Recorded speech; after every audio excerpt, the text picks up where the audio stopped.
Good morning, my name's Peter Chapp, and today I will be sharing with you the culmination of 6 months of research into the hottest agency benchmarks.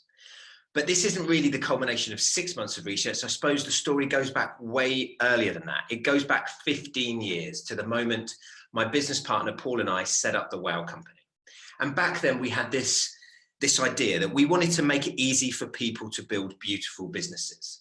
And that philosophy hasn't changed in 15 years of Wow. Today, we are the accountancy practice that specializes in working with agencies. We work with nearly 500 across the country, typically between 5 and 75 staff. And every single day, we help those agencies build beautiful businesses. And the other thing that hasn't changed in 15 years is this fascination I've always had into what it takes to be successful. You know, I've worked with so many agencies over the years, and I've always been curious, you know, what is it the difference between those that achieve great success and those that find it a real challenge? Because let's be honest, it is really hard what we're all doing every single day, building these businesses. And that fascination took me on a journey through benchmarking, and it started 7 years ago when we ran our first BenchPress survey. And at the time we surveyed 100 clients and we asked them a few questions. I think the initial BenchPress report, if you can dig it out, I think it's only 8 pages long. And you know, when you take out the front cover and the back cover, there wasn't a lot there really. But what there was a lot of was a lot of interest. We sent this report out and people were fascinated to understand not just what the averages were, but what the top performing agencies were doing. And so we built on this year and year and year. And now BenchPress has become the largest survey of independent agencies in the UK. And I am so grateful, so thankful for every single one of you who takes part each year, because without you doing that, there would be no BenchPress and I wouldn't be here sharing these insights with you today. Now, just to give you a little bit of background into what's led to this point here, this exact moment where I'll be sharing with you the hottest agency benchmarks. This process starts in September, October time, where I sit down and actually try and work out what questions I'm going to ask in the survey. And that's a process that involves me reading all of the answers from last year. So there's a final question we ask in each year's survey, which is what question do you want to ask next year? I read every single one of those. I look at the trends. I look at what I think will make the biggest difference for agencies. And that helps me put together the plan for the survey in January. That goes out in January. We then work really, really hard in February to analyze that data, to produce and publish the report, which hopefully many of you have seen. And by the way, if you haven't, please email me and I'll send you a copy. That report goes out in March. We have an incredible event in London to launch it. It's so much fun. And then we take a rest because it's hard work. And once we've had the rest, we come back and do some more analysis because the report shows you the averages. And what I'm really interested in, and I know you are too, is, well, hang on, what are the top performing agencies doing? So then I sit down with our business analyst at Wow and we go through the data. So me and Tom sit down and we go through it. And my challenge to Tom is to try and find correlations, to try and find the things that actually make the difference for agencies. You know, there's lots of stats in the report where there is no correlation between them and success. But I want to know which ones there are a correlation for, so you can pay attention to them and do something about them. And that is what this webinar is about. I'll be sharing with you some stats that you've never heard before. You'll be the first people in the world to hear them, and I'm really excited to get started. Now, that's always a challenge, isn't it? Where to start? And I think we have to start on our benchmarking journey with really solid foundations. And ultimately, when it comes to solid foundations and increasing your chances of success, we have to start with cash flow.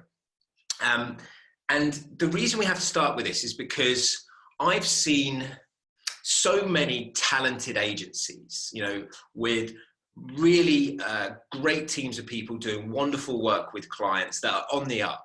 I've seen so many of those bright stars go bust because they haven't got their cash flow sorted. And that's a real shame. You know, it's sad. It's real sad when you see talented agencies disappear almost overnight because they're not paying enough attention to cash flow. So we're going to start with really solid foundations. And a really good place to start with this is to look at how much money you have in the bank. Now, this was a stat we published in the report, and we asked the question, how many months of overhead do you have in the bank? Now, when Tom and I did our research, looked at the data, and combined this, because I was curious, what is there a tipping point with this? How much money is the right amount of money to hold in the bank? This has been a debate that's raged for years, and you will find plenty of people that say, oh, you don't want to hold too much money in the bank. You need to have no more than 1 month in the bank, or even less, because you need to be investing that money. And until this point, I didn't have an argument to counteract that. But what we did was we cross-referenced the data that we had from this survey with a wonderful survey and piece of research that we did last year around the mental resilience of business owners. And we looked at money in the bank and mental resilience. And what we discovered was there is a tipping point. There is a point at which things change for agency owners. And that point is here. All of a sudden, once you have more than 3 months of cash as a percentage of overhead in the bank, things completely change with your mental resilience, your outlook, your ability to deal with change. And that was fascinating. But then when you think about it, it's kind of obvious, because if you're operating down here, less than 1 month, couple of months, you're kind of in survival mode a lot of the time. And so being in survival mode is not a good place to be. It doesn't lead you to make good long-term decisions. It's not good for your mental health. And it's exhausting. It's really, really tiring living month to month, wondering what would happen if, my goodness, we lose our biggest client. Up here, with more than 3 months of cash in the bank as a percentage of overheads, you're much better able to weather those storms. When you get those phone calls saying, I'm afraid that we've canned that project. Okay, well, I've got 3 months in the bank. That gives me time to make the right decisions for the long-term future of this business. If you're operating below that, and 50% of agencies are, give or take, then you're in survival mode, and that is not a good place to be. Here's the other interesting thing about money in the bank is people rarely set targets for this. Now, you'll have targets for your sales and hopefully profitability. We'll come on to that later. People rarely set targets for cash in the bank. And given how important that we've just discovered this is, there is a direct correlation between cash in the bank and mental well-being. And there's a direct correlation between mental well-being and success. We know that. We've proven it. So let's start with the basics. Let's set a target for cash in the bank and set that as a number one, because good things will happen from those solid foundations. And in terms of those foundations, I just want to talk about some other things that will make a difference when getting cash in quicker. And by the way, if you look in the report, there's 6 wonderful tips that if you follow them will make a real difference. But the other thing that makes a difference is the clients that you have signed up to direct debit. Now, 70% of agencies don't use direct debit at all. And I have to confess that if you are working with big blue chip clients, then direct debit is not for you. You're not going to get a blue chip client to sign up to a direct debit. Also, if you're issuing very large invoices, so invoices more than £15,000, then direct debit probably isn't for you either. But don't forget, you can split the invoices down into smaller chunks to get below that 15 grand threshold. Now, let's look at this data, and then I'll explain why it's important. So 70% of agencies are not using direct debit at all. But let's look at the top end. 10% of agencies have more than 30% of their clients signed up to direct debit. And this is the tipping point. This is the point that it gets really interesting. Suddenly, those agencies' cash flow are way better than all of the others. So my challenge to you, my challenge to the, I guess the 20% that are using this but haven't quite got a third of their clients on it, is how can you edge up? And if you're not using it, well, let's make it easy for you to use it. Direct debit has never been easier thanks to Go Cardless. We've been using it at Wow for 7 years now, and it has completely transformed our business, and we've been telling our clients about it, and it's been transforming their businesses. So direct debits in the old days, right? I remember this because, I've been doing this for 15 years. It was just almost impossible. You'd have to beg your bank. You'd have to put a stupid amount of money down as a bond. Go Cardless have just blown that all out of the water. And you can go and set up, if you go online now, you can get set up in 30 minutes, like literally 30 minutes, all done. And you can start collecting money direct from your clients. And if you sat there thinking, well, direct debits aren't for me because I don't have a subscription model, I don't have retainers. Direct debits are not for retainers and subscriptions. They're for collecting odd invoices here and there. We're programmed to think that direct debits equals gym membership or something like that. It's got to be a recurring thing. It doesn't. What you can do is you can link Go Cardless up to your Xero, and any invoice that you send out is instantly collected from the client. It's amazing. The cost of it, by the way, is next to nothing. You pay 1% of the invoice value up to a maximum of £2. And the amount of time that you will save, the amount of hassle that you'll save, the amount of stress that you will unburden from yourself is well worth it. So if you want to trial this, by the way, use this link. It's getpaidquicker.com. You get 3 months free, completely free. So you can trial it, give it a go. And by the way, even if you trial it, it's not for you, and you only use it for the odd invoice here and there. The good news is you only get charged when you use it. So just set yourself up, give it a go, and then look at some of the case studies on the GoCardless website about how some of the agencies that they've worked with have got their clients to sign up to this. There's a few hints and tricks in there, and it will make a difference. The data shows us it makes a difference to your cash flow. Now, the other thing that makes a difference to cash flow, kind of obvious really, is profitability. You know, we saw a direct correlation between the agencies that made the most money, profit. These guys were stockpiling cash, and that is, you know, it's an obvious correlation when you think about it again, but many agencies go and chase growth, revenue growth, rather than profit. And that's not a smart thing to do, as you'll see throughout this webinar. Now, before every webinar I do, I invite people to ask questions, and Stuart asked a really good question, which I thought I'd share with you today. Stuart's question was, are you seeing a reduction in agency revenues and profits? And do you see this as a blip, or is the whole agency model in need of a refresh? Great question from Stuart. A few parts of this, so I thought I'd address them individually. Now, in terms of agency revenues, are we seeing them reducing? Absolutely not. We're seeing them increasing. So we asked the question, as we do every year, how much did you grow revenue by last year? And we looked at the agencies who grew revenue by more than 25%. Now, that's a big number. If you're growing revenues by more than 25%, that's a big number. 2016, 29% of agencies grew by more than 25%. That rose to 34% in 2017, and then we're up to 39%. So last year, 2018, 39% of agencies grew by more than 25%. Now, that is the fastest growth rate since the recession. We've been tracking this since the recession. Agencies, in terms of revenue growth, are massively on the up.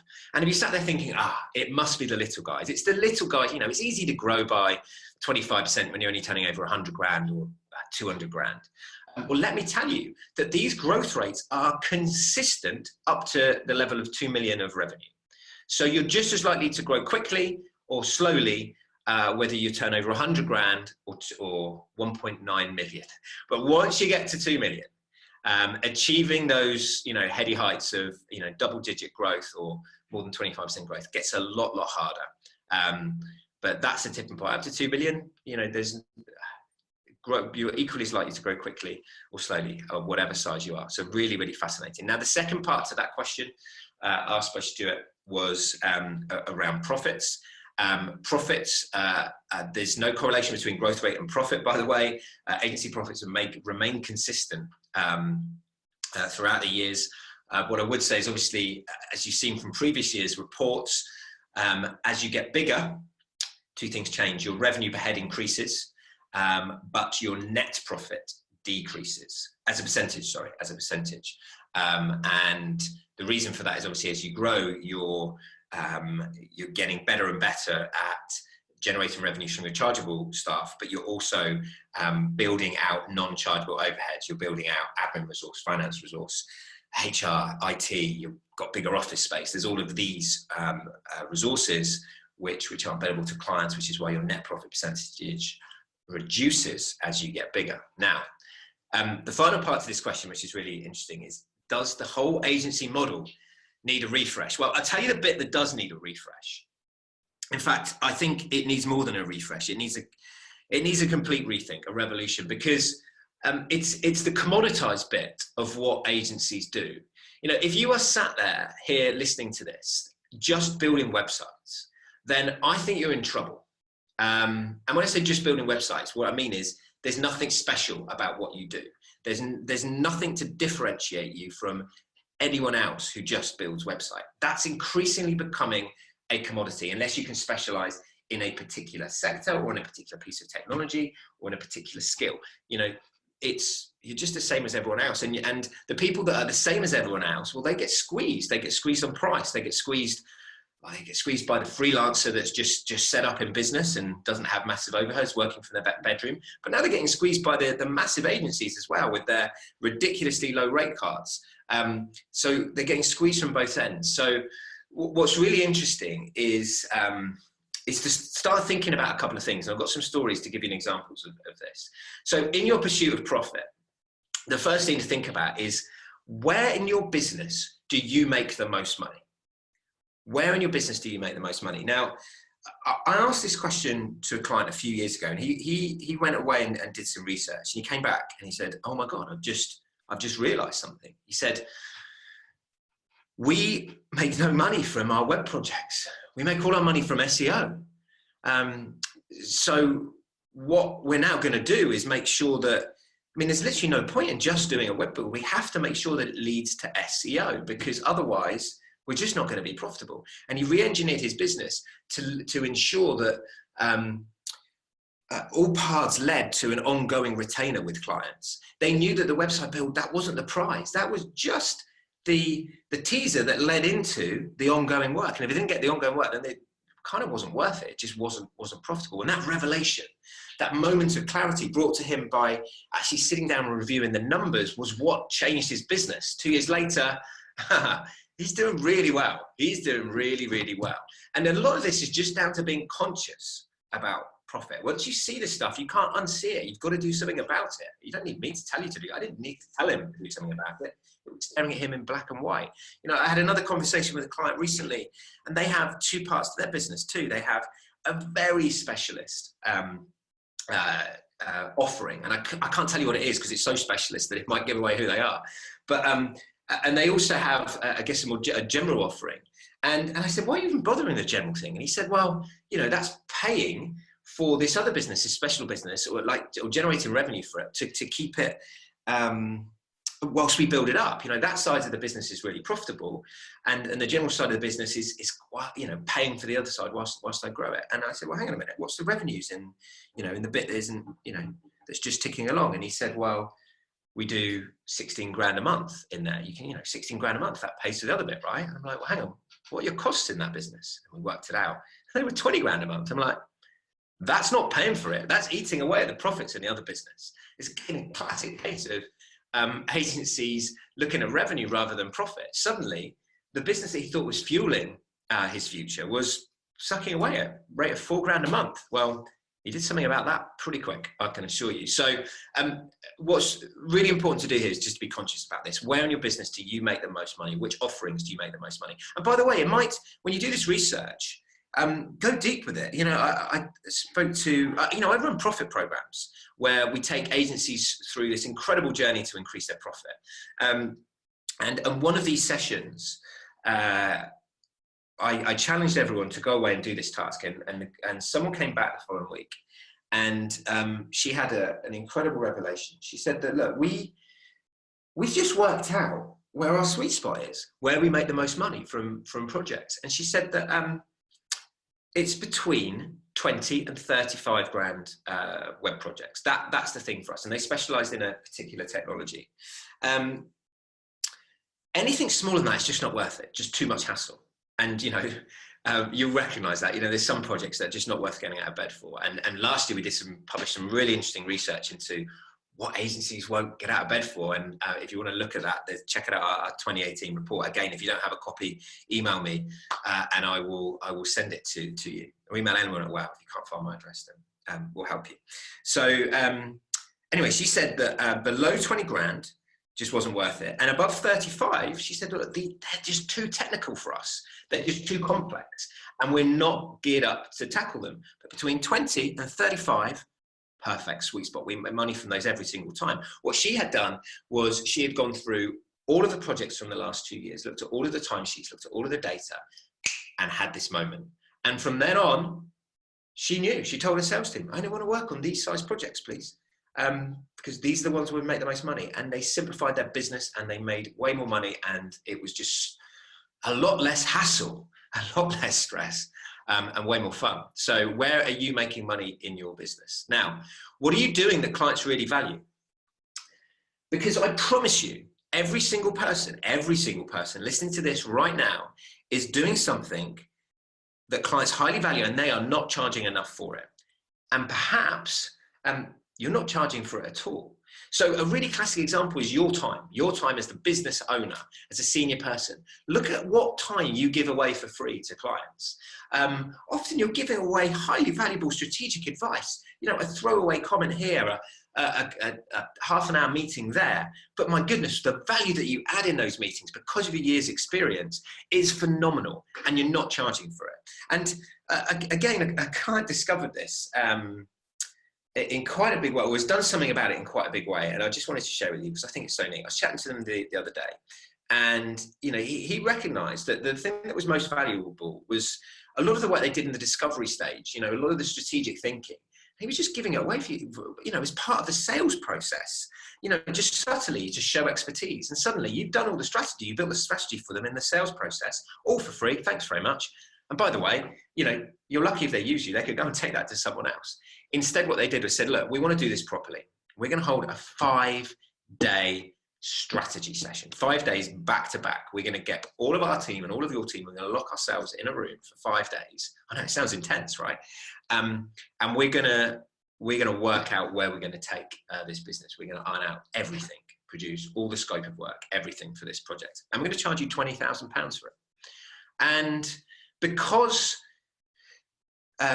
this is such a highly valuable piece, clients are paying it. And what's great is it's weeding out the ones that aren't serious about it or are just, you know, searching for some free advice. And it's completely transformed their business. By the way, if you're getting clients to spend £20,000 with you at the outset, then you know that there's going to be a significant budget for further down the line. So it's a really good way to test that client relationship. By the way, you don't need to charge 20 grand. You can do it in, you know, half a day and charge less. But I promise you, you're giving stuff away for free. You're not charging enough for things. And there's certain things that you are doing, probably around the strategic advice side, that you could reposition, repackage, and charge a lot more for, and that will really help you profit. The other thing that will help you profit is specializing. You know, if you've listened to me and my previous talks before, you know I'm really passionate about this, and I go on about it. And the reason I go on about it, and will keep going on about it, is it's really important. It makes a huge difference. You know, if you're just the same as everyone else, you do kind of the same stuff. Oh yeah, we do video. Who for? Anyone? Oh, anything special about you? Oh, no. Well, you're going to get the same results as everyone else. I mean, probably like worse results than everyone else. You're just going to blend into the background. You've got to find your niche, the point at which you can stand out, the point at which you could be the best in the world at something. And to be the best in the world at something, you have to narrow down your options. And the agencies that do the best are most profitable are the ones that specialize either in a niche. So we work in this industry, we work in the automotive industry, we work in leisure and travel and tourism industry, whatever it is, or ones that specialize in a particular offering. So we're world beaters at data analytics or neuromarketing or SEO or a particular technology. Whatever it is that is your thing, you find your thing and specialize in it. Specialists charge more. And by the way, if you can take a specialist offering to a specialist market, oh my goodness, that's when it gets really interesting. And if you're sat there thinking, I don't want to specialize, it's going to narrow down my options, I promise you it won't. As soon as you put the blinkers on, as soon as you get focused, good things will happen. If you're sat there thinking, well, I'll have fewer sales prospects. You won't. You have more. And the reason you have more is because you'll be able to focus. When you have too many, it's paralyzing. If you can work with anyone, well, where do you start with your marketing? Well, who can I contact? Anyone in the world. Wow.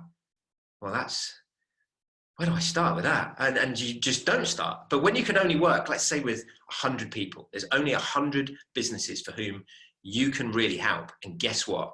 You have the secret sauce. You know that you can make a massive difference to them. You know them inside out. You can get really focused on your marketing. You can run events for those businesses. You can write thought leadership pieces about the businesses, content around your specialism. It all builds and it all gets really focused and good things happen. And the final bit of the jigsaw, and this is an interesting stat coming up that we've just discovered. No one knows this yet, but you're about to find this out, which is pretty cool. So we joined the dots from sort of 3 years of research, and the dots that we've all joined leads to the conclusion that it's really important to up your game regularly and win bigger work, bigger deals. And the reason it's important is 2 years ago, we discovered that agencies that are most profitable, and by the way, when I say most profitable, just to qualify this, statistically what that means is that they're in the top 25% of profitability of all the agencies that take part in our survey. And the top 25% by profitability had all won, were way more likely to have won a project in excess of £250,000. I think something like 67% of them had won a project in excess of £250,000 versus the 20% average for the rest of agencies. So just think about that for a second. 2/3 of them had won a project in excess of £250,000. And when you think about it, a £250,000 project isn't 10 times the work of a 25 grand project. These were the more profitable agencies. They also had a higher entry-level threshold. You know, again, 2/3 of them wouldn't get out of bed for less than 10 grand project. It just wasn't worth their while. Now, the research we did this year, we looked at an agency's reliability, or perhaps even over-reliance on one client. And, you know, we naturally had a concern for those agencies that were disproportionately reliant on one or two clients that made up a huge chunk of their revenue. When we looked at the data in more detail, we discovered something interesting. The ones that were most reliant on a single client were also the most profitable. Interesting, right? So what I guess I'm saying with all of this, or what the data is saying, is if you've got a big client that is making up a large chunk of your turnover, first of all, be wary of the risks of that, okay? It is important to try and dilute it. It is important to try and win other work. But what's probably more important is to, number one, make sure it's profitable, by the way. I mean, don't just assume because the stats that everyone else says it's profitable, then yours will be. Make sure that you're actually looking weekly at your timesheets, weekly at your project reporting, so that you can see in real time whether or not this client is actually profitable. But assuming they are, your number one priority is to stockpile cash. And because you're going to get a phone call, you're going to get a phone call at some point. And that phone call is not going to be one you're going to enjoy, because it's the phone call to tell you that the relationship has ended. Sorry, we've just been bought out by this big American company, you know, time's up, or budgets have just been frozen, Brexit's happened. Sorry guys, we're done. So when that phone call happens, you need to have money in the bank to weather whatever challenges that's going to throw at you. You need to have money in the bank to allow you to think calmly and clearly to make the right long-term decisions for your business. So my challenge to you is, how can you win a step change deal? How can you move your business up to the next stage? If you're currently operating around 20 grand project value, how could you go to 30 or 40? If you're around 50, well, okay, how can you win a 75 grand deal, or even a 100 grand deal? A deal that changes your perspective, changes your horizons, because you know, once you've done one, you'll find another, and you'll keep expanding your comfort zones. Bigger deals, more profit. So the question is, how can you win a step change deal? A deal that will completely transform your agency and move it on to the next level. Well, this was something that we explored in our report this year when we looked at this subject, new business. How agencies win new business, what works and what doesn't. And this has been something that's always been fascinating for agencies. You know, how on earth do you crack this? And the reason it's fascinating is because, well, let's be honest, it's always been really hard. It's been the number one challenge for agencies. We ask this question every year: what's your biggest challenge right now? And every year the answer comes back: it's new business. But this year, it's just got that little bit harder. Last year, 38% said their number one challenge was new business. This year, that rose to 44%. So new business is harder than it's ever has been. These are some of the other challenges that agencies are facing: recruitment, cash flow, profitability, you know, the ones that you're facing every single day. And if you're looking to solve those challenges, I just wanted to share with you something that could really, or will really, make a difference. It's the Agency Collective. And if you're not familiar or haven't heard about the Agency Collective, it's an incredible community of agency owners. I think we've got nearly 500 now in the Slack group, who get together to help each other build better agencies. We run events in Bristol, in Manchester, in Edinburgh, and in London. And by the way, if you join the community, you can see 6 years worth of videos from all of these events. It's incredible. 6 years worth of interviews with successful agency owners. it's just a wonderful community, and you can also ask questions in a Slack group. This is what I love about it. You don't need to, wait for the events in order to connect with the community. You can ask questions, and you will be helped by the most caring, giving, smart bunch of agency owners you could ever wish to meet. It's a wonderful community, it does wonderful work, and it will make a real difference to helping you solve those challenges every single day. So if you're not part of it, do check it out. Now, back to the subject of new business. I was fascinated to try and work out what works and what doesn't when it comes to new business. So I asked that question, come on guys, tell me what works and what doesn't. And back came the answers. But when we looked at the data, what became clear was, well, there's not a definitive answer. And that's a shame, isn't it? We're all looking for the silver bullet. That would have been really nice. We go, right, here you go, guys, just do this and you're done. Hooray! Well, regrettably, it's not that simple, because when you look at the report, you'll notice that there are a couple of tactics that appear both in the top 10 list and the bottom 10 list. So, for example, networking is seen as the #1 way to win new business, but it also appears in the list of things that are least likely, or agencies think is least likely to get you success. So, well, how do you reconcile that? Something that can be most successful for some people, least successful for other people. Well, I guess it just goes to show that every business is different, every agency is different. And also, a lot of this comes down to execution. It's not what you do, it's how you do it that really, really matters. And there are some other things that really matter. When we looked at the data, whilst we saw that your tactics don't make a difference, there were several things that did, and I want to share them with you. So this is brand new insight. You won't have heard this anywhere before. Now, the first thing that we noticed that made a huge difference, and we hinted it in the report, but the data now shows its real importance, are referrals. The agencies that are the most profitable are the ones that generate most of their business from referrals. And again, it's another one of those stats where you're like, oh, kind of obvious really, because if you're generating business from referrals, then you don't need a huge marketing machine, a costly marketing machine in order to do it. And the question we ask in the survey, and one that I'm going to ask again now, is, well, what are you doing to actively encourage your clients to spread the word for you? This is what matters. This is what matters most. There is a direct correlation between agencies that have high number of referrals and profitability. So how can you generate more referrals? And I'm just going to share with you a few things that some of our clients do that I think are really neat, right? They'll organise lunches for their clients to say thanks, and they'll bring groups of them together, and they're really enriching experiences where they can get marketing managers to share ideas with other marketing managers. And by the way, that goodwill that's generated not only results in referrals, but results in additional projects for them too. Sometimes they even invite prospects to these lunches and dinners, so that you've got half clients, half prospects, and then the clients can do, the advocacy for you and explain to the prospects just how amazing you are. Other smart things that they'll do, they'll actively ask for referrals from their existing clients. And it's a wonderful thing to do these days. You can use LinkedIn, right, to look at who you're connected to in your existing client, and work out two things. First of all, work out who they're connected to that you might want to work with. If they've achieved a reasonably high position within a business, well, the chances are their friends are going to have achieved reasonably high positions in other businesses. They would have worked in other companies previously and have contacts there. Who could they connect you to that you could really, really help? That's the first thing to do. That's actually probably the second thing to do. The first thing to do is look at their own organization and say, well, look, hang on, what other departments could you be working in? Who can they connect you to that would really, that you could really help?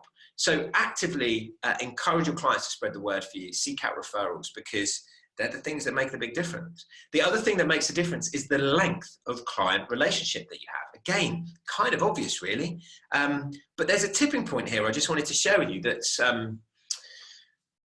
fascinating. So this is the average length of a client relationship. So 3% have less than a year at the bottom end, and 2% have more than 10 years. And then, most sit between 3 and 5 years. And that's where the tipping point, right, is. Every single agency that is in the top 25% by profitability had relationships with clients lasting at least 3 years. Every single agency. That was Fascinating. You know, once you see that stat, you're thinking, oh my goodness, how do I ensure that I make relationships with clients last at least 3 years? If you're just doing one-off projects, well, it's going to be hard to build that level of profitability, because you're one bad project away from wiping out all your profit. Once you get recurring revenues, retainers, you get way more predictability, and if you can make relationships last longer, you'll be more profitable. The other thing that makes a difference is how you go about dealing with your new business opportunities. So we asked the question, for each new business opportunity you get, do you calculate your chances of success? And we gave 3 choices. We said either yes, we use a scoring system to work out our chances. Well, we kind of do, we have a gut feel. Or no, we just crack on. Now, these are the responses. 29% said yes, 58% said, well, we use gut feel, and the 13% who just get on and pitch. Well, you need to do something about that. If you're in that black circle, you're the 13% who don't qualify your opportunities in any way and just get on and with a proposal or pitch. I think that's a really daft thing to do. Pitching costs money. Going through a sales process costs money. It takes time. And if you're doing that without thought, if you're just doing that for everyone without in some way qualifying whether or not you're going to spend that time, it's money. Time is money, guys. And for the 13% who are down in that box, you are burning money. And some of it, you might come off. You might pick up some clients, but to say yes to every single opportunity you get without thought seems like an incredibly daft thing to do. And the data bears this out. You're way more likely to be profitable by a large margin if you're in that 29% that are using a scoring system to work out your chances of success. But by scoring system, what I mean is you need to come up with, and there's some standard questions which I'll share with you now that will help you do it. So come up with a way of working out whether or not this is worth going for as an opportunity, but not just whether it's worth going for, but to work out how much effort to put into it. So some questions to ask the client. Well, first of all, actually, when someone phones up, say, okay, well, ask a question. Say, is there a pitch fee for engaging with this? And when they say no, because they probably will, say, oh, okay, well, just to let you know, we don't normally pitch for free because there's an awful lot of work involved and it's going to take time out of the studio to put this together. However, once or twice a year, we do make an exception for projects that are particularly interesting. So tell me a little bit more about the project, and we can go from there. Once you've understood more about it, you say, well, look, this sounds really interesting. Maybe it is something that we might want to pitch for. But I've got to go and justify taking time out of the studio to my studio manager or my finance director. So I'm wondering if you could help me. They'll ask me some questions, right? Can you just tell me the answers to these? And then I can hopefully go away and justify this to them and get this resource released so we can actually potentially work with you on this. And the client will say, yeah, of course, I want to help. So the potential client will say, yes, I want to help. So the questions are, okay, so how many people are involved in this sales process? How many other agencies are you going to be talking to? Okay. And is there an incumbent agency, someone you're working with at the moment? Right.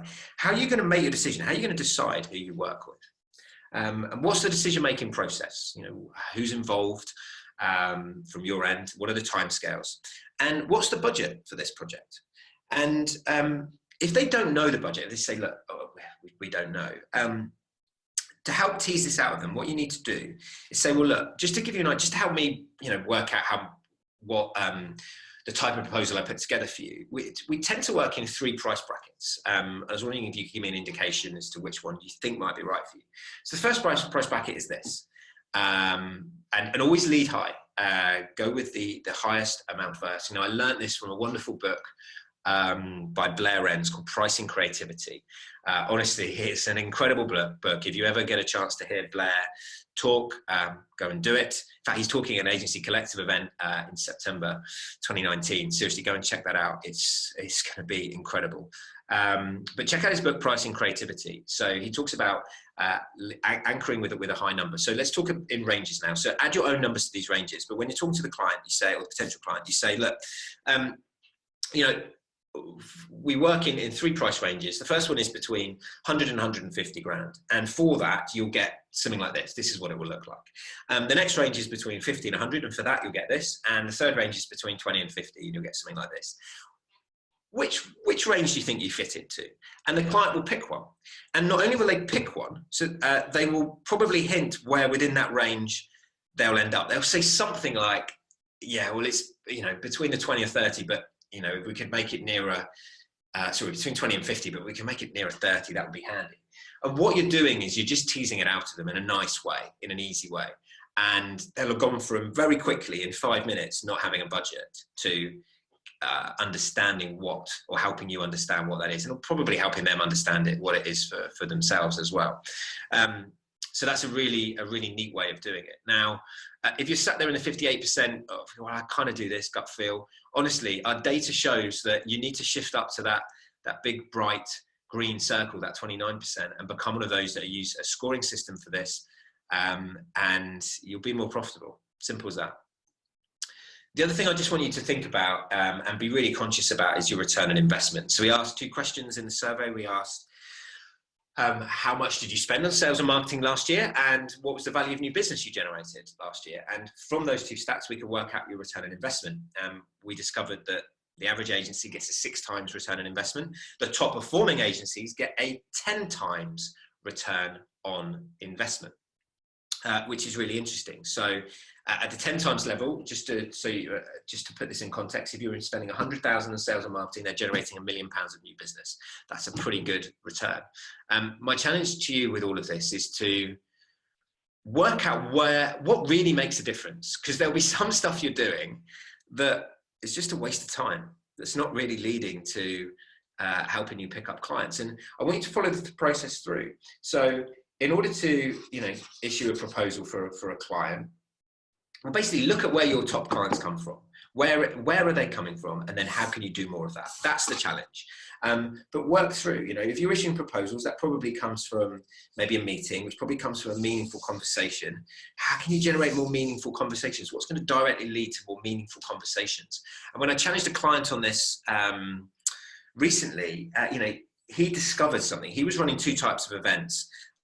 Big events, and he was so proud. He'd get, you know, he had 120 people at last events, and then small intimate dinners. And when I said, well, where are your opportunities coming from? We sat down and worked it out. It was actually from the small intimate dinners. And he suddenly realized that actually what was important to him was connection and relationships and building that rapport with people and understanding them, having these meaningful conversations. And you can't do that when you're in a room of 120. You're just broadcasting to them. You're talking at them. Whether it's in a small intimate dinner with several people from your team, you know, you can actually build really strong relationships. So he didn't scrap the big events, but he completely cut them down. He does 1 or 2 a year as opposed to 1 a month, and he does 1 a month of these dinners now because he knows it gets them results. And it was that consciousness that of what makes the biggest difference that is what I'm encouraging you to do, is actually think about where your return on investment is coming from. Now, here's something that is really important to measure return on investment. You know, our time is our most precious resource. How we spend it will ultimately determine our success and our happiness, really. And you know, there's more at stake here than business success, agency growth. You know, it's our happiness, how we spend our time. And we wanted to explore that. We wanted to explore how agencies spend their time. And crucially, we were really intrigued as to how the most successful agencies spend their time. So let me share with you some interesting stats. The average agency owner works 45 hours a week, will spend 35 hours in the office, and will work on average 1 weekend a month. They'll take 24 days holiday a year. Now, what Tom and I did when we did our research was we wanted to look at this. We were really curious. Did it make a difference how many hours a week you worked, how many weekends a month you worked?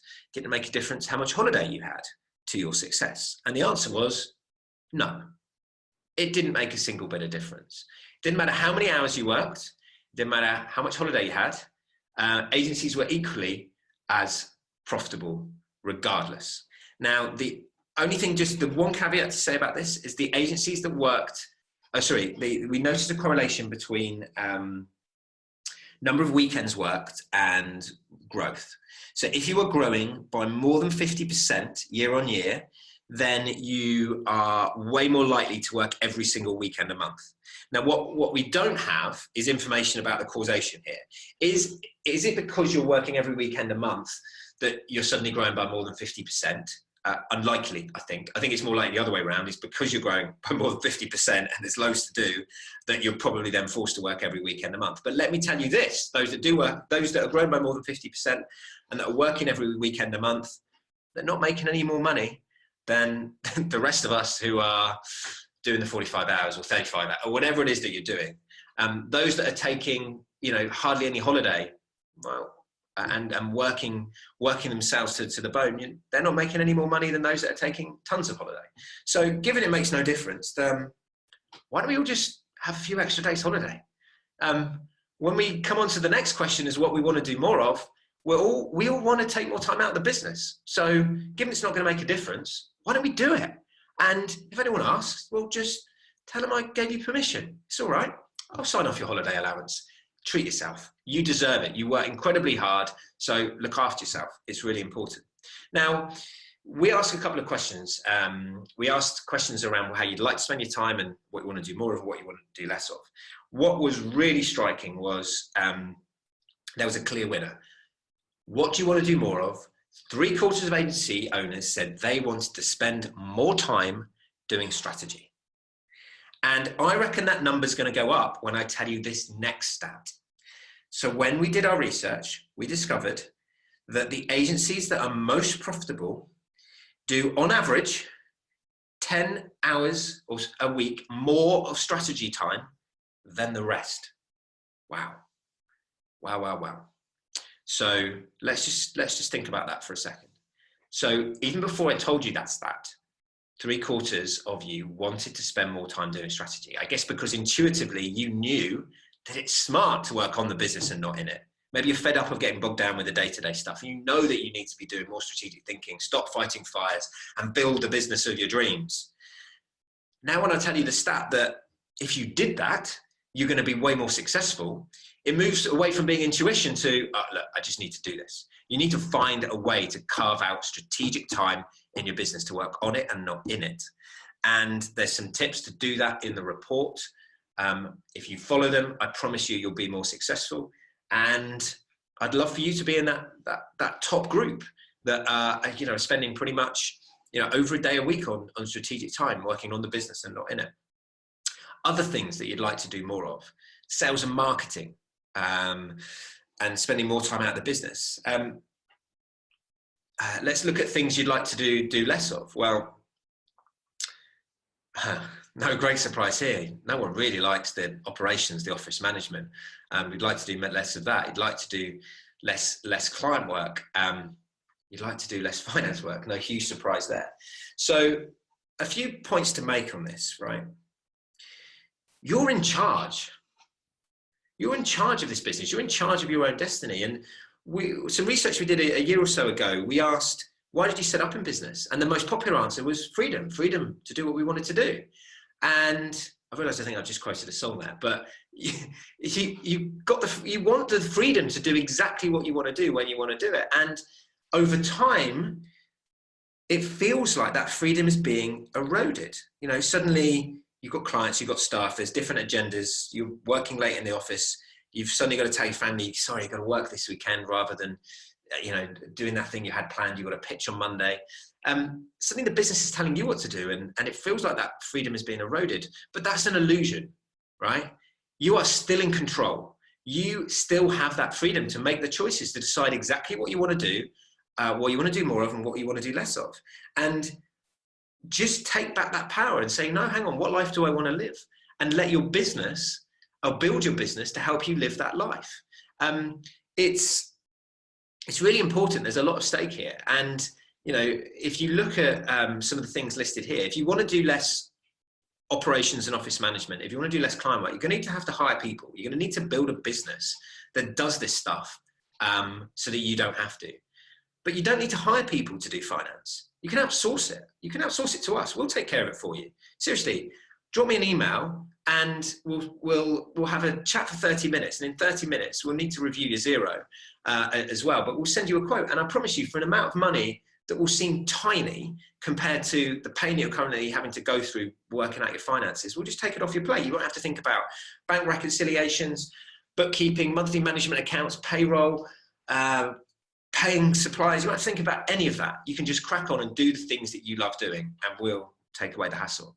Seriously, there's a lot at stake here. So whatever you want to do less of, whatever you want to do more of, take control and build a business of your dreams. Relating to this, we had a question from Alistair, and thank you, Alistair, for dropping in your question. It's a really good question. Alice's question was, at what size do business owners have enough cash in the bank to start implementing change in the business and work on it rather than in it? Step out of being a fee payer and manager to being a leader and visionary. Well, this isn't so much about cash in the bank, Alistair, because to be a leader and visionary, it's about, you need people. You need people to lead and people to share a vision with. And so you need people to take away the work, so you're no longer a fee payer. So this isn't about cash in the bank, it's about people and building a business of a certain size. And what we discovered was that certain size is around about £1 million worth of revenue. And again, it's not so much about the revenue, it's around the people and the team that go with it. And I wanted to show you what an agency looks like, a typical agency looks like at $1 million. And when I share this, some of you might have agencies that are bigger than this, some of you might have smaller than this, but you know, we ran the data and this is what our data showed. Our data showed that an agency of that size would have around 2 business owners, would have 12 billable employees. So those billable employees would be doing around about £80,000 revenue per head.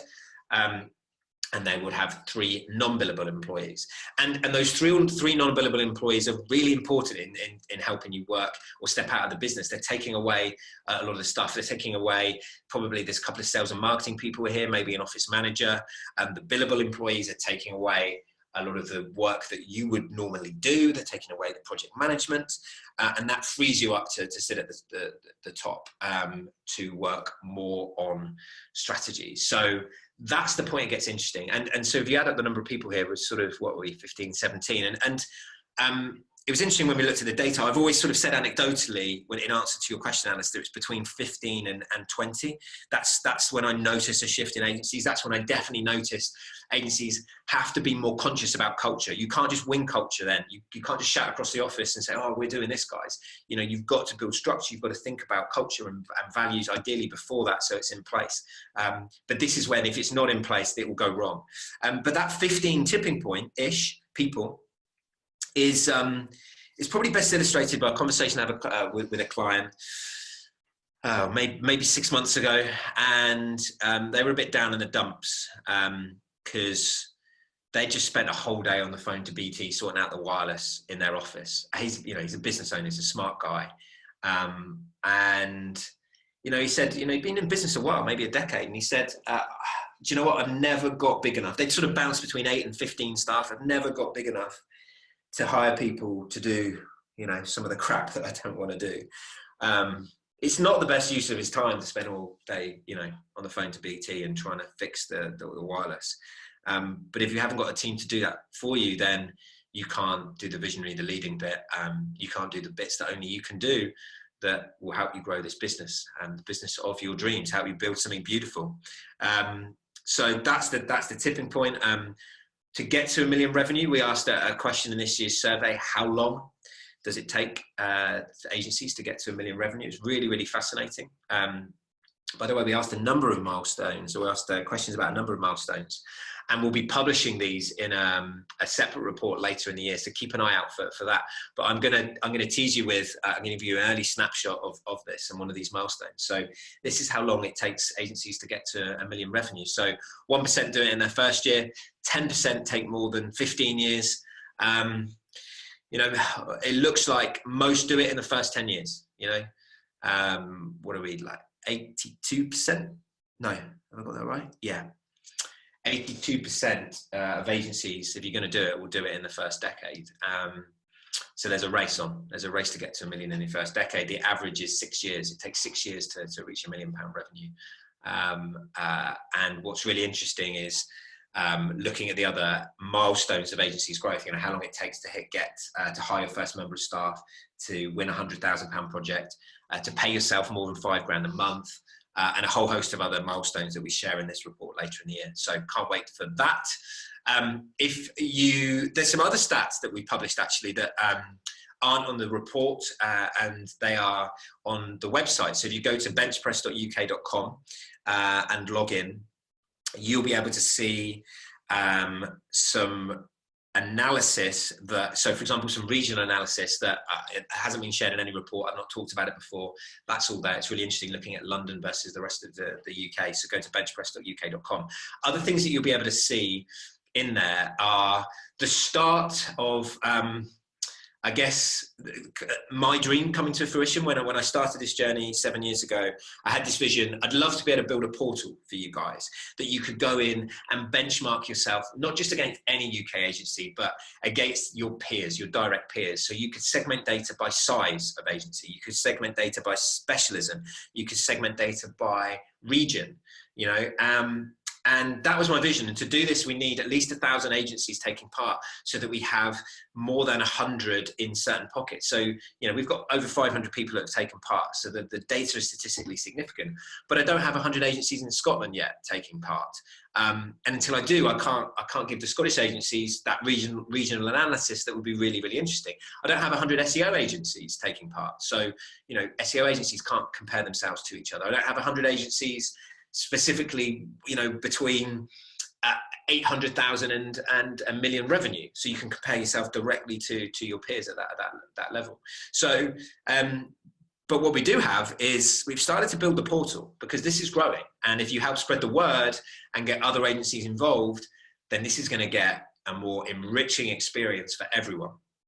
And I can't wait to see that grow over the next 7 years and see where this journey goes. But right now, let me show you what you can get right now in the portal. You can view the latest report. And by the way, you can view all previous year's reports, which is pretty cool. But you can also benchmark yourself to see how you stack up. So when you take part in the surveys, we auto-calculate some benchmarks behind the scenes and share those with you, and you can see how you match up. So it saves you doing the calculations, pretty neat. You can do year-on-year comparisons, which is incredible. And I'll show you some stats that you can do in a second. And we can also see all the data that you stored. So, you know, if you've been taking part in BenchPress year on year and using the same email address, you can see all the previous year's data. You can track your performance on hourly rate and hopefully see that climbing year on year. You can track your turnover and profit, which is pretty cool. And also, crucially, you can get in touch with us at any time and ask us a benchmarking question. So as you're going through this journey of discovery with your own benchmarks, you could, any questions that spring to mind, just drop us a question and we'll answer it. You know, we've been doing this for 7 years now. We know agencies inside out, like literally inside out, and we'll have the answer. So the other thing you can do, by the way, is if there's something you want to know. So by the way, I say we'll have the answer. You know, there's some stuff we don't know the answers to. So that's also useful because if you ask a question we don't know an answer to, then we can add it to the survey for next year. And if there's something that you particularly want to see in next year's survey, then drop us a line and we'll do our best to add it. BenchPress.uk.com, that's where you need to visit. It's a wonderful tool, and thanks to the guys at Folk who built it, because you've done a terrific job. Ultimately, this is all about increasing your chances of success. We're not benchmarking here for the sake of it. We're not benchmarking for fun. Our mission in life is to help increase your chances of success, to help you build a beautiful business, an agency of your dreams. And that's what we do at WOW. You know, we do this every single day. This is our passion. And if you aren't getting this passion from your accountant, if your accountant doesn't really get agencies, then, you know, maybe it's time to say hi to WOW. We'd love to chat to you, love to find out more about you, and love to help you fulfill your dreams. Get in touch, and I look forward to chatting. Thanks so much for being part of this. Hopefully, this is just at the start of your benchmarking journey, and I look forward to being part of it and with you every step of the way. See you soon. Bye-bye.